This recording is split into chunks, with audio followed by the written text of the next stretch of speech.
All right.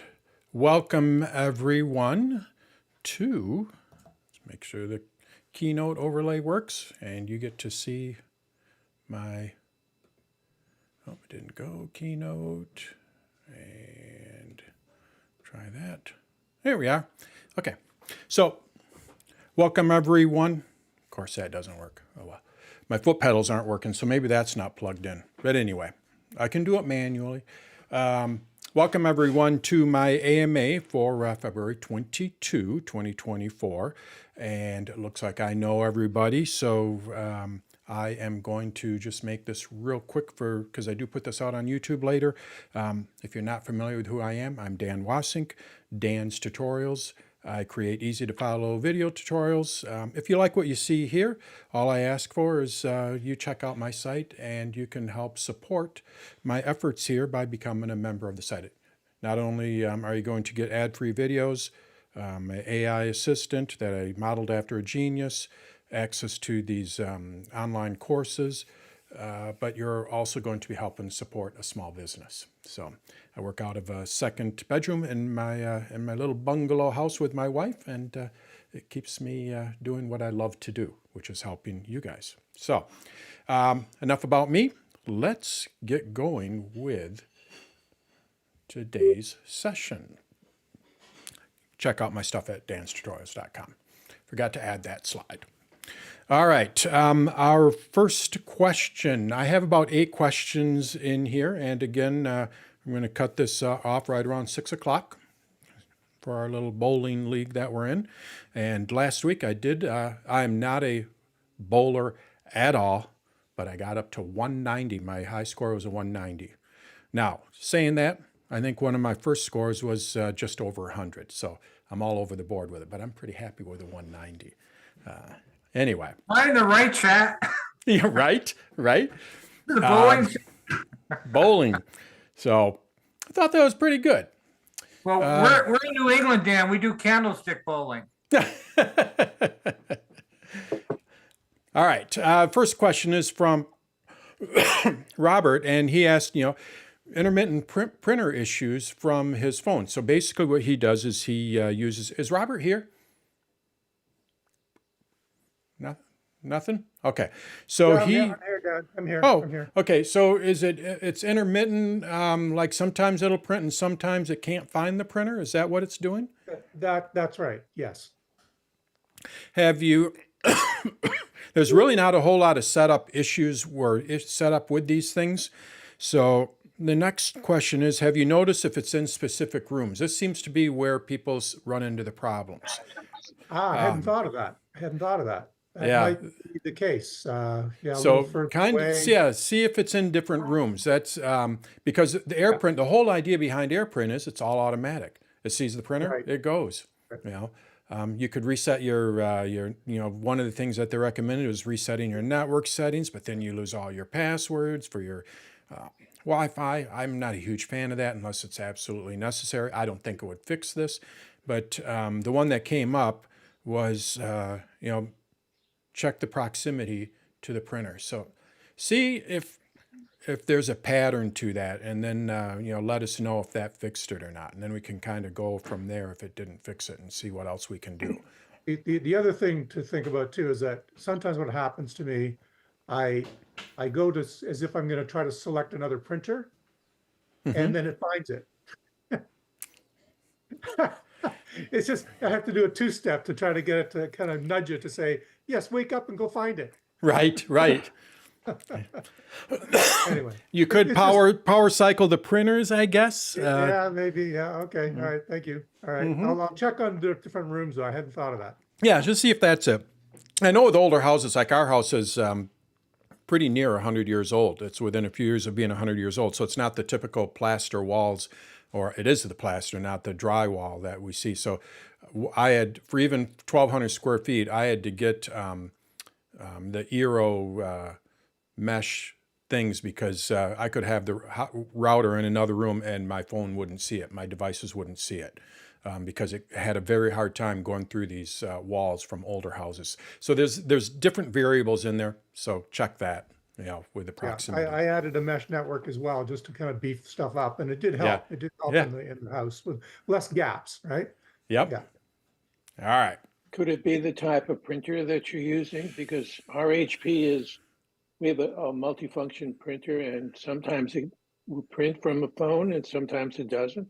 Like the HP doesn't wake up. We can recognize the phone on recognize the printer on the phone. Yeah, it's a fairly new printer. I just got this one about less than a year ago. It's an Epson Echo Tank, which I really love because I go through a lot of ink. So right. it really, yeah, it's a good Yeah, printer. and he brought something up that I don't know. I'm not familiar with the individual settings on the printers, but I know with my car at least, when my car is asleep, sometimes it takes a lot longer for me to send a command to it. I want to heat it up.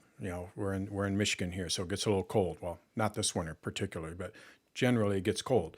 Well, when I send it from my watch, it has to wake up the car, and by the time that the car wakes up, my watch times out, and it doesn't heat up the car. So I wonder if, point being, I wonder if there's a sleep setting on the printer also where you could set it. I doubt it, just thinking out loud. Maybe set it to where it doesn't go to sleep. I'll check. Yeah, I'll go to sleep section. Yeah, I'll check that as well. Yeah, I'll go to the Epson manual and take a look. Thank you. Okay. Yep. All right. The next question. This comes from George, and this is, can I auto reply for your text? Is that right, George? You want to be able to just set your phone to where it auto replies? Yes, I hate people sending me text messages, so I want to automatically send them a reply back saying, call me, I'm not going to look at your text for days. Okay.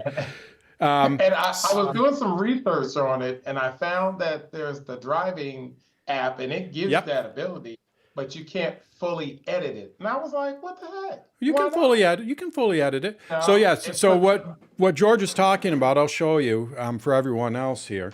What you can do. So the idea is not that one. We need this one. What you do is you set up a focus, and when that focus is on, which is like a customized do not disturb, it'll go and automatically reply. You can't use a third-party app. Apple doesn't allow third-party apps to auto-reply for you. And you can't set up a custom focus either. You have to use that driving one. So as George was saying, when I go to my settings app here, and we go over to focus here, what we can do is create all these different focuses in here. This isn't my phone, right? This is my demo. Yeah, okay. So basically what you would do when you create a new focus, you can select one of these. And if you go to custom, set up all different things. But none of these work except this one right here, the driving, as George said. So when you tap on driving, basically you would just set it to silence notifications from everybody. Or, I guess that's not necessary for notifications, but the big one here is auto reply. So he would say all contacts, it's going to auto reply. And here's where you can type what you want, George. So I can just go in here and just say, call me. Right, but no, you see right above where your circle is, it puts that in there. It puts that little part in there about the urgent, which I don't want. It may choose to notify you. So, okay, right in there. So it'll add the message, but then it'll also add that urgent in there, telling them that they can still contact you by typing urgent. And I'm like, why did they put that on there? Nothing is urgent. I don't work for 911.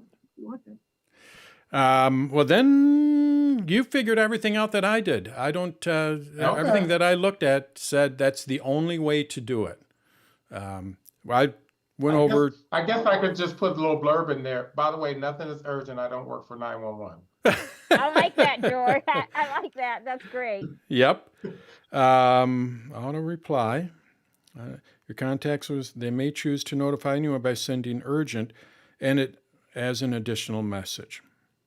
I don't remember. My brother texts me, so I'm going to do this. I'm going to turn this on. I was going to say I can turn it on and you can text me. All right, I'm gonna text George from I have his Well, wait a minute, number let me- here. Let's Let me everybody see here. text I gotta turn it George. on. Everybody text George. Yes, it's urgent. Wait a minute. How do you turn it? Okay, focus. Where's the focus at? That's the wrong thing. So Sometimes medical issues are urgent. so you would just go into your control center. Oops, that's not the control center. Control center, and when you long press on focus, you can set it. Oh, there's that other focus that's on. You can't do it. You long press right down here. Don't long press on the icon. Okay. Long press on the I- word. Yeah, the reason why I couldn't find focus is I have another focus for when I'm in Zoom calls. Ah. So are you ready for me to try it? Mm-hmm. All right. So I'm just going to text George hi, and he'll tell me, or I'll tell you. I'm not replying to any text messages. Please call. And then it says, actually, let me see here. I did that from my other computer, so you're not going to be able to see. But in very small text, this, I'm going to go to my Mac so you can kind of see it. What it does is it puts it right in like this really small text right there. So it's not big and blatant there. Why don't you do this, George? I'm going to set it up on my Mac and then text me, and then everyone will kind of see what it's going to show you. So give me a minute here. So basically, I'm just going to go to my settings and focus, driving.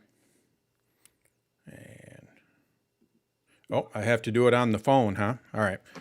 So I'm going to go to the phone, and we're going to driving and auto reply.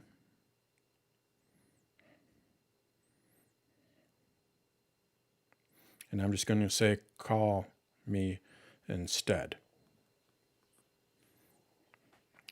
And I'm going to turn it on. And George, you can contact me at this email address, noteboomproductions@me.com. No, really? Really? Yep. Now It's my test now phone. you I'm wanna not going to put my. This Now you is want junk. to give me something. Now you want to give me something totally different. Well, okay, okay. Well, actually, I can actually show you from my computer. Let's see here. I'll do it for. You don't have to do that. I'll do it. I have it all set up on my computer here. Okay, because I was going to say now I got to type that. I was just ready Yeah. to send button. So let's see if this works. But that really didn't.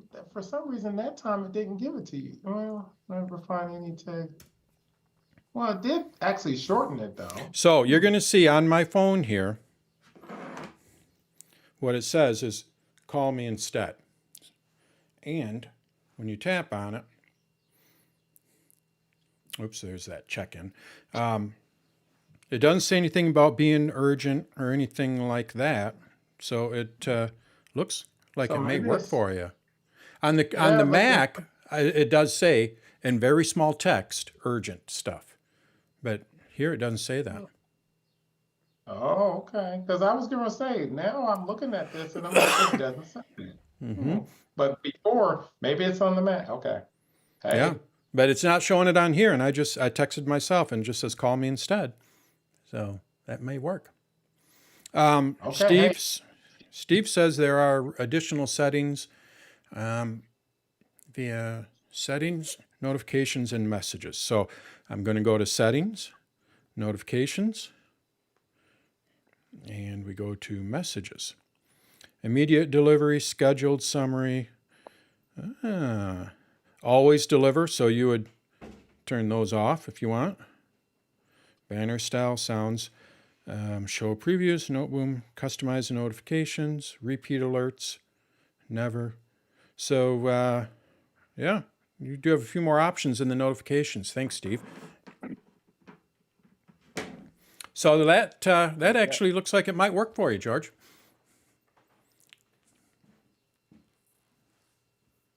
Okay, thank you. Yeah, I'm gonna leave it on now. Yeah, see what it does. Let us know. The only Sure. issue is medical alerts. You know, if someone Yeah, is that's you doesn't might.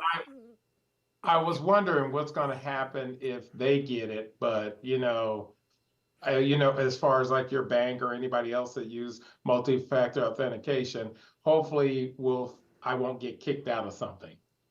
Well, that is where what you could do. So I would leave those on probably, but Oh, for maybe for that just kind my of stuff, contact.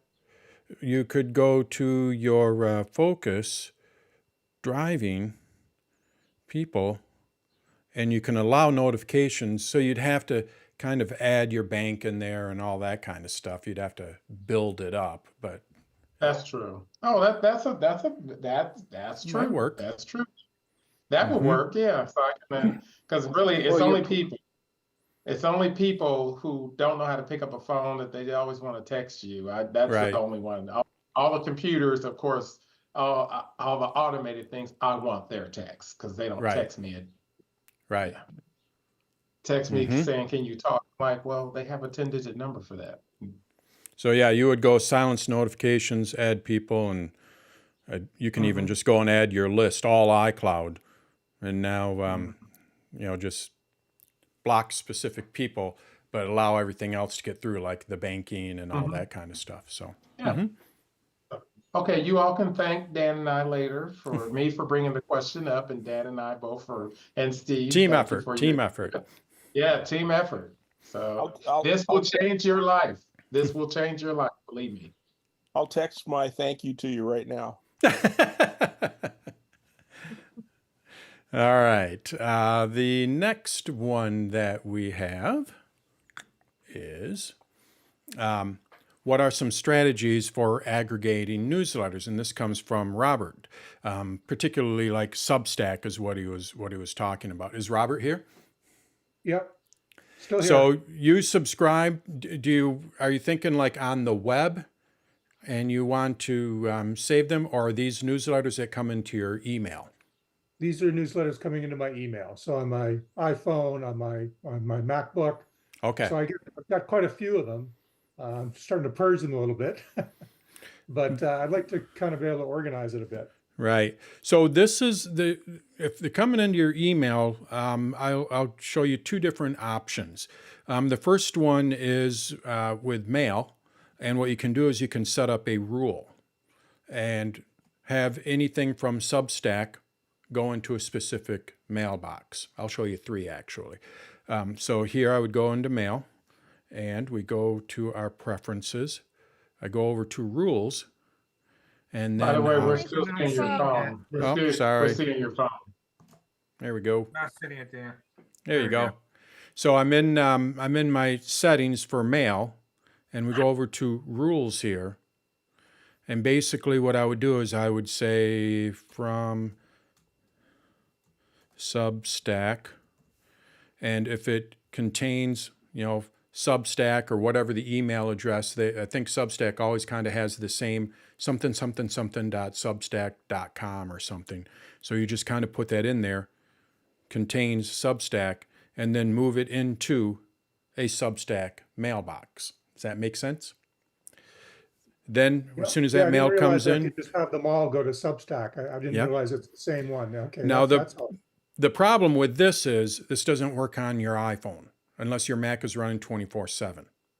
So it would have to go to the Mac. The Mac would move the mail message, and then once it moves the mail message, your iPhone would then move it. So it kind of relays through that.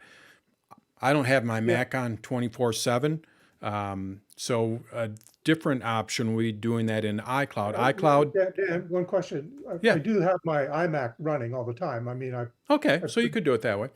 yeah, But yeah. you could Okay, all right. also do it through iCloud. iCloud doesn't have as many rules, but when you do it through through iCloud, you're getting it from the top. So even before it gets to any of your devices, it's going to do what it needs to do. So what you would do here, sign in, iCloud.com, and get an error, of course. Let's try it again.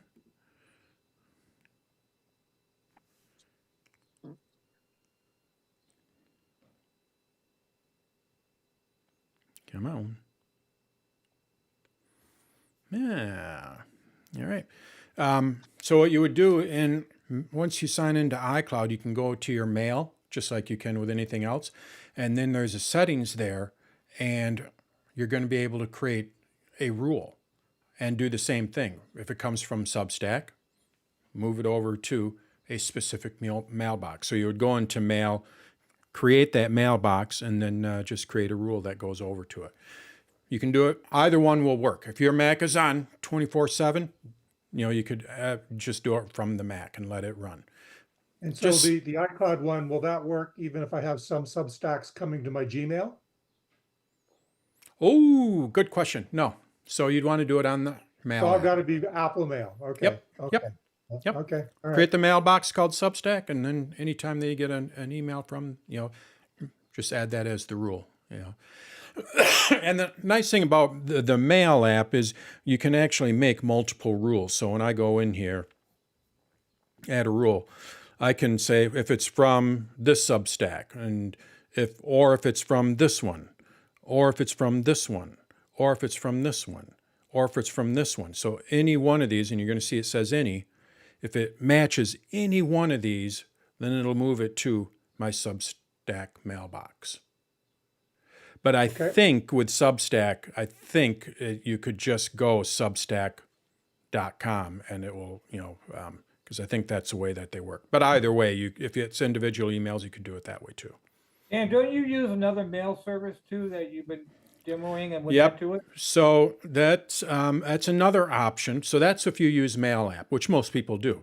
I use Spark Mail, and I do not have Spark Mail set up on this computer. I don't think. We're going to find out.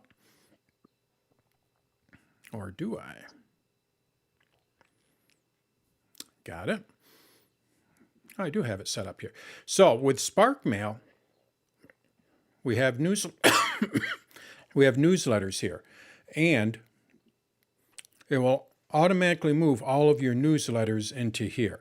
Now, the problem with that is it doesn't necessarily solve his problem because it groups all of your newsletters in one spot, but it's not grouping all of the Substack ones in there. But with Spark, what I can do is I can group these individually.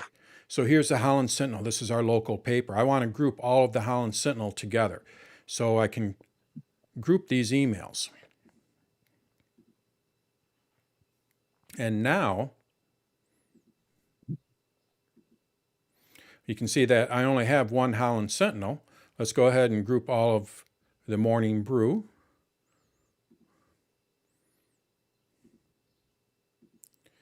Now I only have one Morning Brew, but when I click on this, what it's going to do is it's going to show me all of the Holland Sentinel.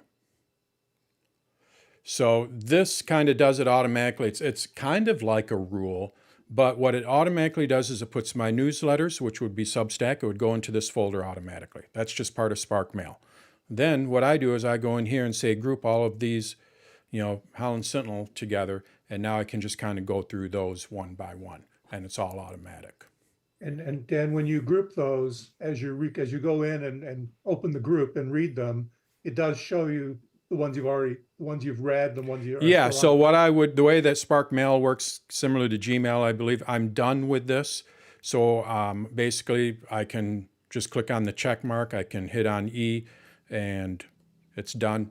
It files that, it archives it. Okay, I'm done with this one. Hit E, files it.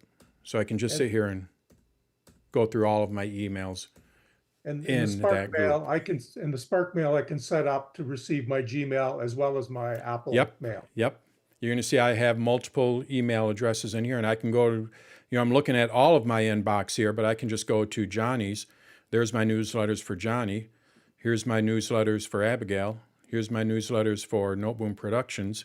Or I can go to the inbox here, and I can see all of the newsletters for all of them. So. Right.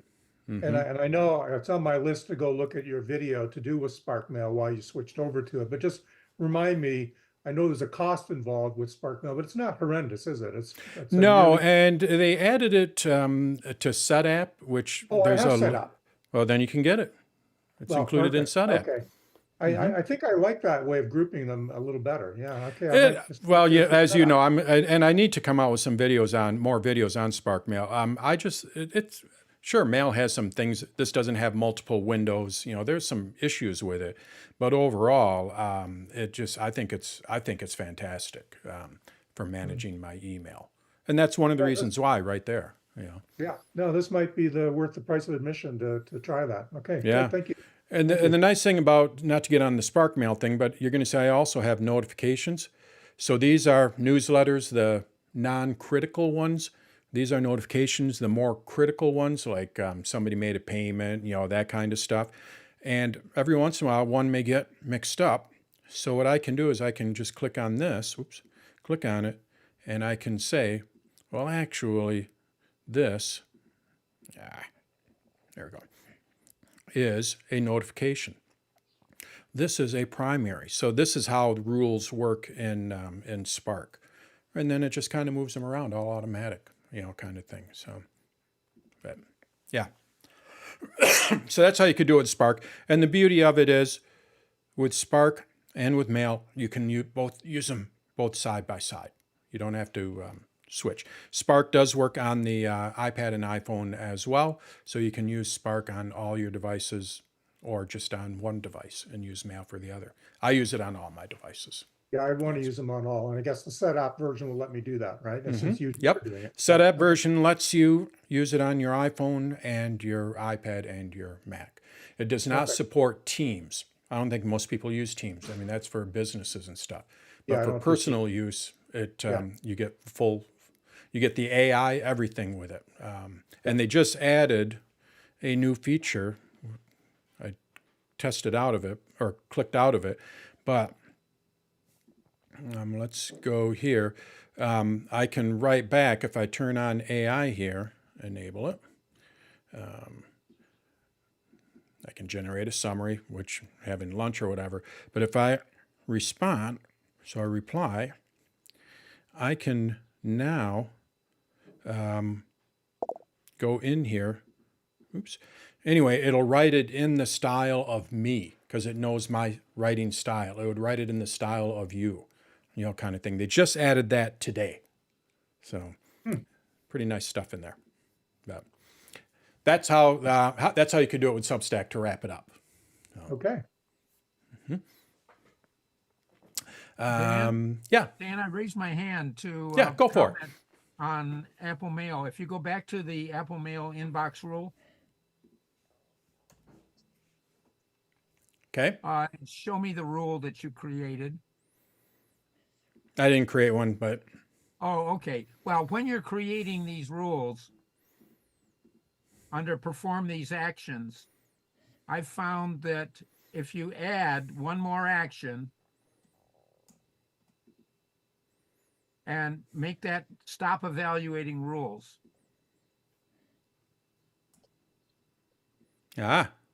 So that helps. That causes, yeah, that helps because that means that, oh, this rule caught this message. Yeah, good.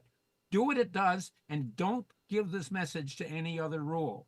So Okay. you can avoid rules grabbing things that they shouldn't. And you can Because order. you have a lot of rules, right? If I'm not mistaken, or Well, you did. I used to have a gazillion rules under Mail Suite. Yeah. Mail Suite has got stopped by Apple. So at this point, I only have inbox rules, but still stop evaluating rules and putting your rules in a predetermined order is important. So what he's talking about there is if you have a lot of rules, let's say this, you know, what Ward would have is a lot of rules here. And what'll happen is it'll follow those rules as it's going down. So the email could go from this rule to that rule to that rule to that rule, right? And Yeah. it just all of a sudden you kind of lose track or you're really not sure what's going on. So what Ward is suggesting, great suggestion, by the way, all you have to do is just tell it to stop evaluating any rule. So once it hits this one here, once it finds its rule, it's not going to go and do anything else. So great suggestion, Ward. Okay. I forget about that. All right. What do we have next here? All right, how can I, oh, this actually comes from Ward. So he uses the AI assistant on my site, and then also Naples Mug has an AI assistant on it. And I'll just show you on my site here what this is. This is the AI assistant, and basically it's just ChatGPT 4 Turbo, and I modeled it to act like it's an Apple Genius. So you could go and ask it any type of question. Can I turn, oh, let's see here, can I auto reply in the Messages app on the iPhone? And then it'll come back, and based on its knowledge, kind of tells you how you can do it. It doesn't give the right answers all the time, and this is a particular one that doesn't give the right answer. It's saying that you can go into the focus mode, create a new focus, and turn on auto reply. Well, it's kind of there. It's almost there, but it forgot to put in there that you can only use that driving focus to do it. Outside of that, what Ward is wondering is how you can copy these and basically keep them organized, right, Ward? I'd like to file them away. Yeah. So that I can go. I'll tell you how you, well, with this, the only thing you can do is you can copy it and then paste it into a note, which I think is what you're doing, right? Yes, the first thing I tried was BB Edit, and that just gave me text, and that was no good. Then I tried Pages, and Pages said, "Oh, yeah, let's put this black background and white text and jagged margin." It looked awful. Okay. And then I gave it to Notes, and Notes preserves the numbered lists and bullet lists and the links and all of that, but it eliminates the paragraph breaks. So it kind of smashes it all together. And so I was hoping to find something else that would more preserve the WYSIWYG view that I'm seeing in the AI assistant. All right. Are you a member of SetApp? Yes. That's the guy right there. Don't tell anyone. Don't use my AI assistant. My AI assistant and Mug's AI based off the same thing. It's good for like 1 or 2 off questions, 3 questions. But this, if you want to keep a catalog of things that you've asked and all that, this guy right here is how you do it. So this Typing Mind, part of SetApp, and basically with this, what you get, you can just go and ask it any kind of question, just like anything else. And it keeps a record of it. So here's a question that I asked. Let's see here. I want you to act as a travel guide. So here's, I was going to Chicago, different things I can do. Tell me more about Navy Park. So here you can see it's just keeping a record of this. And I can go over here. I can, just look at any one of these and get the history. And you can copy it. But even more so than that, what I love about this, and I'm thinking what I need to do is probably just have a class on this because it's just so powerful. You can go in here to prompts, and you can create your own prompts in here. So depending on what you're asking. So on mine, I have it act like an Apple Genius. So I created a prompt in here. Oops, I didn't want to do that. Let's go over here. Not community prompts. Where's 160 of them here. Closed. I would go in here and add a prompt and, let's see here, Apple Genius. And the core to making ChatGPT work for you or any AI is right down here, is what they call the prompt. Act as an Apple Genius. And this would be a whole paragraph. The more detail you give it, the more personality it's going to have. And then you would just say, write an article or help me guide for my question on, and then I would leave it at that. We're just going to go really short here. So now I have that Apple Genius. So I'm going to go and use this. You can see it put it in there. Write an article on how to auto reply in messages on the iPhone. Let's see what this comes back with. So now you're going to see it's coming back with a little bit more. Do not disturb while driving. Right there's the answer. So I'm not saying that my AI assistant isn't, it's very, it's using the latest ChatGPT, but it's really made for like one-off questions. If you're cataloging these and keeping track of them, really what you need is something like this. You can put these chats into folders and just kind of keep them. It uses ChatGPT 4. And on top of that, you can even do a web search. So it will scour the web for answers as well. And then it'll pull it all in and summarize it here. And then you can go further and say, tell me how to do it step by step. Now it's going to break it down step by step. Open the settings, scroll to do not disturb setting. Click on do not, it's just kind of going through there. And then I can go back. So we're picking on you, George, here, because your question was great, and it's great for something like this. I can say, can I allow specific people to message with this? So I'm just carrying on this conversation, and here it is. Yes, you can. It's AI. It's not perfect. It's not going to give you the right answer all the time, but it's going to get you in the ballpark. If not all the time, it's going to get you in it most of the time. And then you can kind of decipher it from there. And it saves it right down here, so you can always go back to it. And like I said, if I want to move it to a folder, let's just say this one's for messages. And now I can just take this and move it up there. And now I have that for me at any time. I could go back to it a year from now and it'll be in there.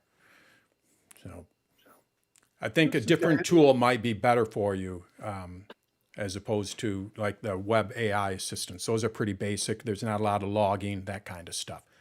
This kind of, and one more thing you can do with it, you can actually go in here and set the, you want to be concise step by step, or you can set the tone.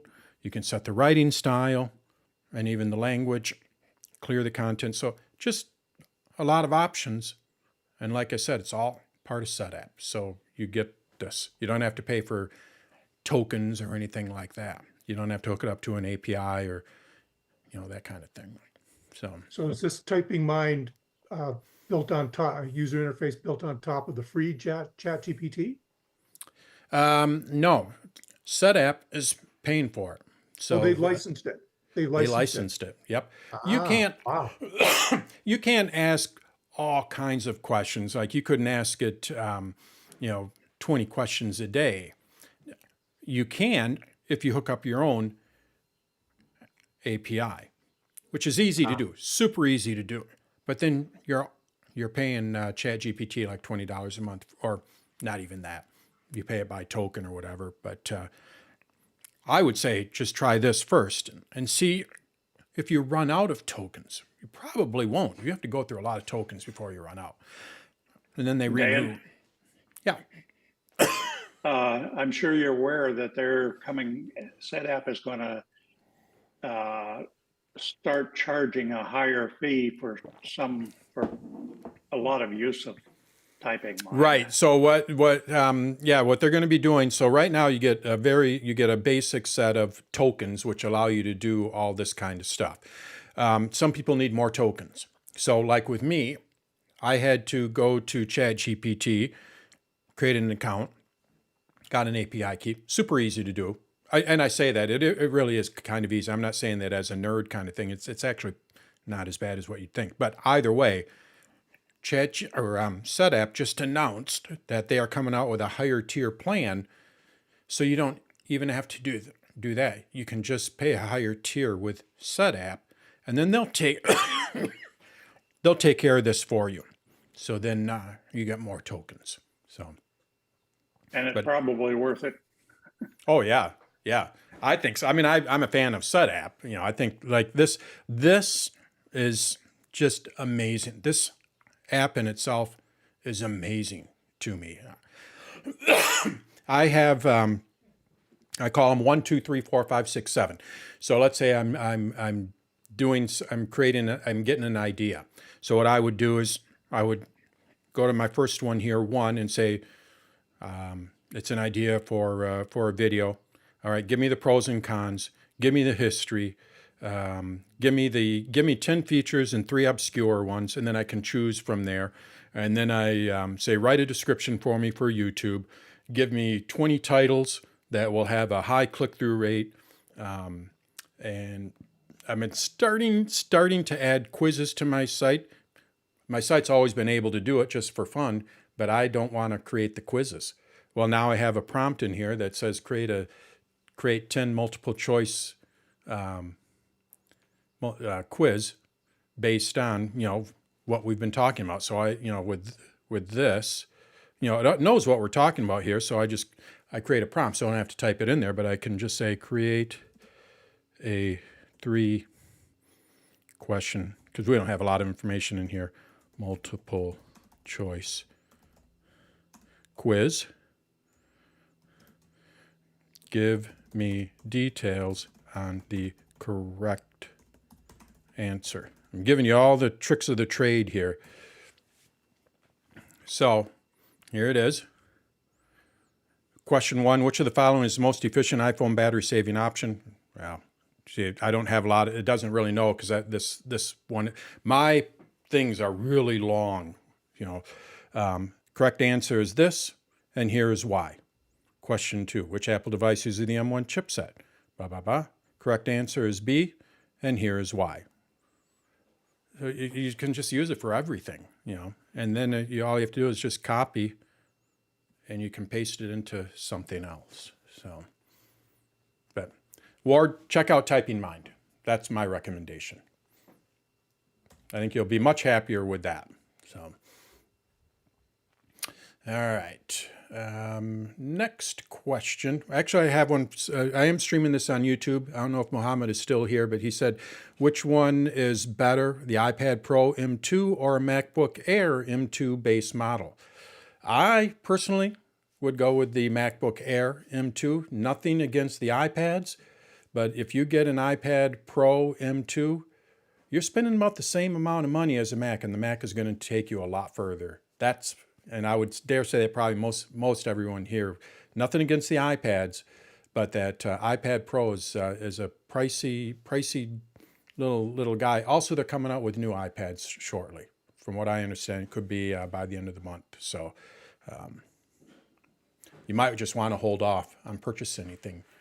All right. So how do I feel about AI? So this actually came from Michael. Is Michael here? Do I see him?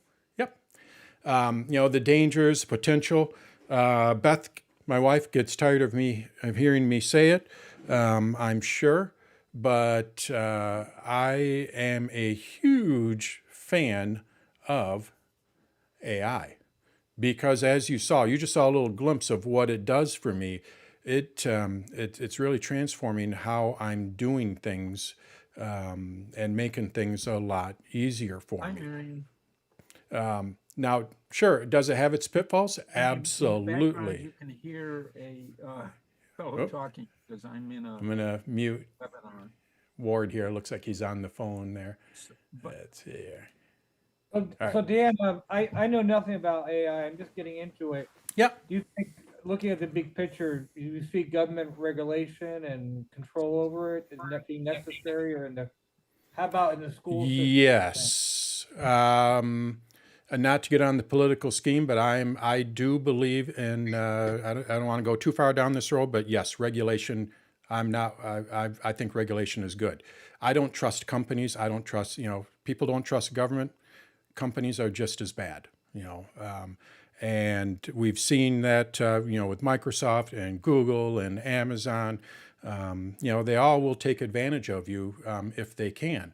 So, yeah, I do believe that you do need some kind of regulation, absolutely, to help, make sure that we steer this ship in the right direction.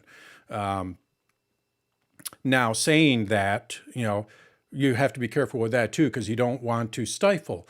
And, like with the EU and what's going on with Apple, or even that consent thing that we see on the bottom of every web page, that cookies for consent, that's a bad regulation, because it really doesn't do anything anymore. It was a good idea implemented wrong, and now we have that thing that we accept cookies. Well, if we don't accept the cookies, the website's not going to work for us. So it kind of it doesn't. So we have to be careful who's writing the regulation. We have to make sure that it's right. It's kind of basic. It's just, I want to know when I'm talking to a human being and when I'm talking to an AI, and that's got to be. Well, that's going to be tough.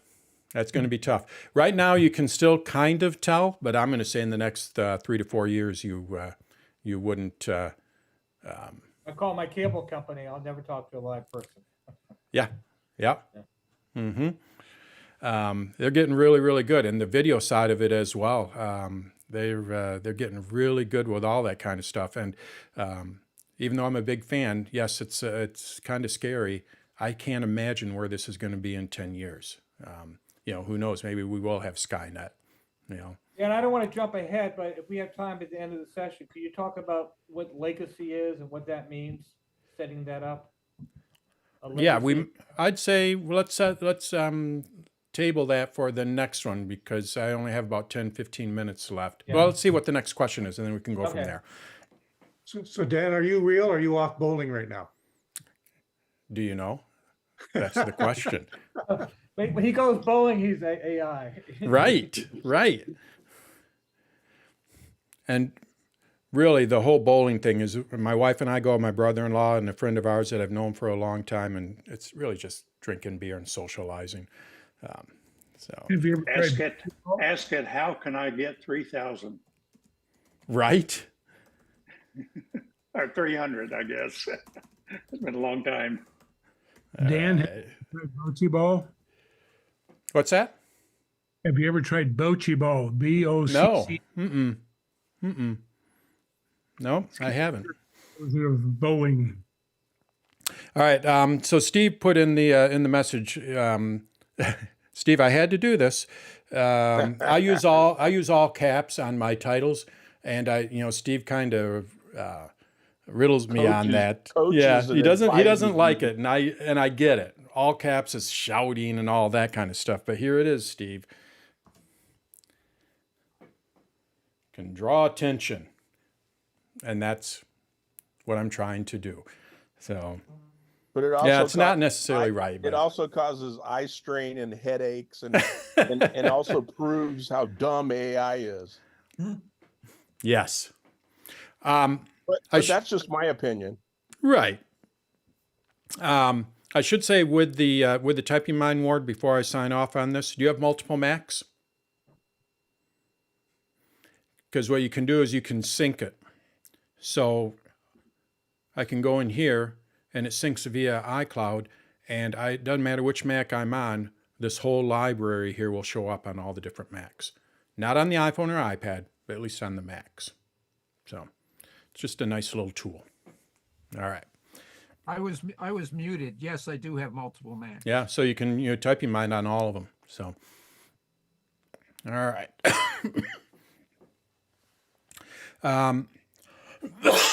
This next one comes from Linda, and she asked us a couple weeks ago, is Linda here? All right. I'm going to show her. And this is with Keynote. What she is wondering is, when you're in Keynote and you're given a presentation, what she would like to do as the presenter is go back to a previous slide to look at it, but not necessarily to show everybody. So how can you do that? If I go into presentation mode here, it's going through all of the slides and all that. if I want to look at a previous slide, I have to go back and it, everybody can see it. Okay, that's not what I want. Whoops, I didn't want to do that. I guess I have to keep a version. So, let's skip this one. So, what you'd want to do is, first of all, enable presenter display. So, turn that on. Oops, that's not. This is going to be tricky to show because typically I'm going to show the presentation in a window. So then it's not taking up my whole screen. So when I go play here, you can see that it's in the separate window. So let's just pretend that this separate window is a separate display. Now over here, what she can have on her Mac, other Mac or the Mac that's presenting it, so this would be on the projector. This would be, what she's looking at. She can see what her next slide is. Whoops. See what her next slide is. But in addition to that, she can also see what the previous slide is. And the way that you do that is you just go up to this little, this icon right down here. It's not letting me highlight it. And when you do that, you get all of the thumbnails. So now what I am able to do, and this is how I have mine set up, I can actually see what the previous slide is. Now, it's pretty small there. Well, you can just take this and make it bigger. It's not huge, but I can get an idea. If I make this window nice and big, I can get an idea of what the previous slide is without having to move the presentation back. So if I'm on Festival Parades here, it's going through, doing all the things that it needs to do, building all that, but I can actually go and look at this one here without having to do anything with what people are seeing, what the audience is seeing. And that's basically how you would do it. You have to show the presenter overlay or presenter display, then make sure that you show the thumbnails, these thumbnails, and then just make that window as big as you possibly can, and then you can kind of take that. It looks like that's about as big as they can get, but you are able to then see previous slides just by scrolling and not having to worry about what the audience sees. That's the only way that I've figured out how to do it. So, Dan, if you click on the prior slide, will the prior slide it'll go show, to it. Okay, I just did one yesterday, and I left it with the slides on the side because I wanted to be able to go backwards without getting out. Well, anyway, this answers my question. That's So yeah, I can go to any one of these. I can go here, and like you said, if I want to go back, well, somebody's like, well, let's go back over to the parades. I can just click on this and it takes me back over to the parades. Absolutely. Okay. Super. Thank you. That's why that thumbnail is actually kind of nice. And I can actually see what I do with mine is I can see where the end is and how close I'm getting to the end and that kind of thing. This is exactly how mine is set up if you were to see it on my other computer. Right here. You're seeing this in my eCam kind of little thing there. I'm seeing this on my MacBook Pro, so I can kind of get an idea of what's going on. So, Dan, the other thing that I had problems with, I guess, in the full play mode, I was trying to pinch open movies I had some movies that I put in, movie clips that I put in, and I was trying to pinch it open so I could get a closer view of some very fine action. And I had to leave it, and I couldn't do it in the full play mode. I had to do it with the slides on the side, in that mode. So and then I could pinch. Did you want to just zoom in? Is that your idea, what you want to do?